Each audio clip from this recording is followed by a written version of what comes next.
ഇന്ന് സാധാ ഒരു മേക്കപ്പ് വീഡിയോ അല്ല കേട്ടോ, ഒരു ഡാൻസിന് വേണ്ടിയിട്ടുള്ള മേക്കപ്പ് ലുക്കാണേ. നല്ല ചൂടുള്ള സമയമായതുകൊണ്ട് നല്ല രീതിയിൽ തന്നെ പ്രൈമർ അപ്ലൈ ചെയ്ത് കൊടുത്തു.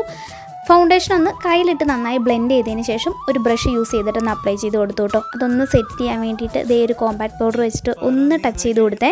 നമ്മുടെ ചെറിയൊരു അമ്പലത്തിൽ ചെറിയൊരു ഡാൻസ് പരിപാടിയാണ്, അതുകൊണ്ട് സാധാ രീതിയിലാണ് കേട്ടോ ഒരുങ്ങുന്നത്. ഐബ്രോ ഒക്കെ ഒന്ന് ഫില്ല് ചെയ്ത് കൊടുത്ത് സാധാരണ ഞാൻ ഐ മേക്കപ്പ് ചെയ്യില്ലേ അതുപോലെ തന്നെയാണ് ചെയ്ത് കൊടുത്തത്. അതിൽ ഡിഫറെൻ്റ് ആയിട്ട് ഞാൻ താഴ്ഭാഗത്തെ കൂടെ ഒന്ന് എഴുതി കൊടുത്തതാണ്, അതെനിക്ക് ഒട്ടും ഇഷ്ടപ്പെട്ടില്ല കേട്ടോ. പിന്നെ നല്ല രീതിയിൽ ലോങ് ലാസ്റ്റ് ചെയ്ത് നിൽക്കുന്ന 2 ലിപ്സ്റ്റിക്കുകൾ മിക്സ് ചെയ്തിട്ടാണ് അപ്ലൈ ചെയ്ത് കൊടുത്തത്. ഫസ്റ്റ് ഈ ഒരു പൊട്ടായിരുന്നു വെച്ച് കൊടുത്തിട്ടുണ്ടായിരുന്നത്, പക്കാ ബോറായിരുന്നു. അതുകൊണ്ട് സാധാരണ യൂസ് ചെയ്യുന്ന ഒരു പൊട്ട് വെച്ച് കൊടുത്തു കേട്ടോ. എനിക്കിതിൽ ഏറ്റവും ഇഷ്ടപ്പെട്ടിട്ടുണ്ടായിരുന്നത് ഈ ഓർണമെൻറ്റ്സിൻ്റെ സെറ്റായിരുന്നു കേട്ടോ. എൻ്റെ കല്യാണത്തെ സമയത്ത് ഞാൻ ഇതുപോലത്തെ നെറ്റിച്ചുട്ടി കുറേ തപ്പി നടന്നിട്ടുണ്ടായിരുന്നു, എനിക്ക് കിട്ടിയിട്ടുണ്ടായിരുന്നില്ല കേട്ടോ. ഓർണമെൻറ്റ്സുകൾ എനിക്ക് ഭയങ്കര ഇഷ്ടമായി. അപ്പോൾ എൻ്റെ ഫൈനൽ ലുക്ക് ഇത് ഇതാണ് കേട്ടോ. കണ്ണെഴുതിയത് മാത്രമേ എനിക്ക് ഇഷ്ടമായില്ല, ബാക്കിയുള്ളതൊക്കെ ഇഷ്ടമായി കേട്ടോ. നിങ്ങളുടെ അഭിപ്രായം എന്താണെന്ന് കമൻറ്റ് ചെയ്യാൻ മറക്കല്ലേ.